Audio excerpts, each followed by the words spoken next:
हर दिन पावन श्रृंखला की आज 22 अक्टूबर की कड़ी में हम याद कर रहे हैं स्वामी राम तीर्थ जी को। 22 अक्टूबर 1873 ईस्वी को दीपावली वाले दिन जन्मे तीर्थराम गणित के मेधावी छात्र थे। एक बार प्रश्न पत्र में 10 में से कोई 5 प्रश्न हल करने को कहा गया। तीर्थराम को स्वयं पर विश्वास था। उन्होंने सभी प्रश्न हल कर लिख दिया कि कोई 5 जांच ले। जांचने पर सभी प्रश्नों के उत्तर ठीक निकले। एक बार एक प्रश्न का उत्तर कुछ बहुत देर तक ठीक न आने पर वे छुरी लेकर बैठ गए। निश्चय किया कि 1 घंटे में यदि प्रश्न हल न हुआ तो आत्मघात कर लेंगे, पर समय से पूर्व ही उन्होंने ठीक उत्तर निकाल लिया। श्री हीरानंद गोसाई और श्रीमती तीर्थ देवी के पुत्र तीर्थराम प्रथम श्रेणी में MA करने के बाद लाहौर के क्रिश्चियन कॉलेज में गणित पढ़ाने लगे। अपनी योग्यता और पढ़ाने के निराले ढंग के कारण वे छात्रों में बहुत लोकप्रिय थे। उनका मन प्रभु भक्ति में बहुत लगता था। अगर आपने अभी तक हमारे चैनल को सब्सक्राइब नहीं किया है तो कृपया इसे सब्सक्राइब अवश्य कर लें, जिससे कि आपको प्रतिदिन इसी प्रकार की अच्छी जानकारी मिलती रहे। स्वामी रामतीर्थ के प्रवचनों का उनके मन पर बहुत प्रभाव था। उन्हें लगता था कि कोई शक्ति उन्हें अपनी ओर खींच रही है।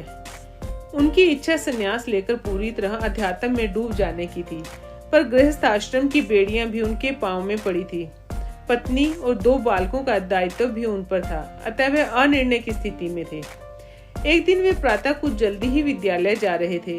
रास्ते में एक सफाई कर्मी महिला सड़क पर झाड़ू लगा रही थी।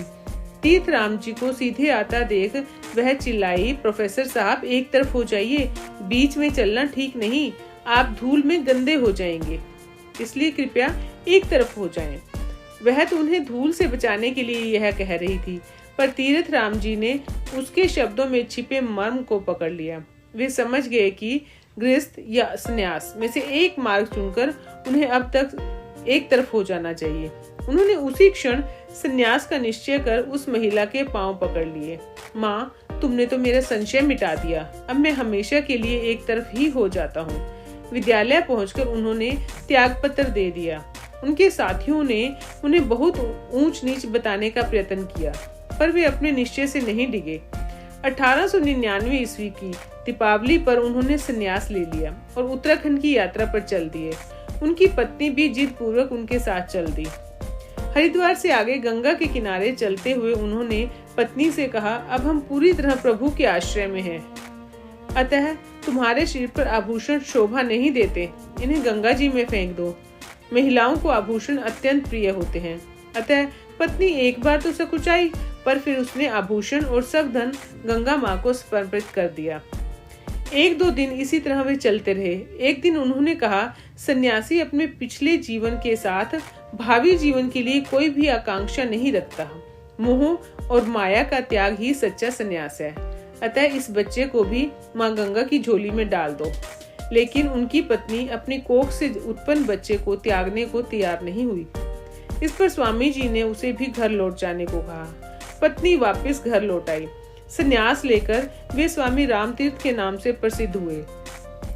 भक्ति की मस्ती में वे स्वयं को बादशाह राम और अपने सिर को साक्षात भारत कहते थे।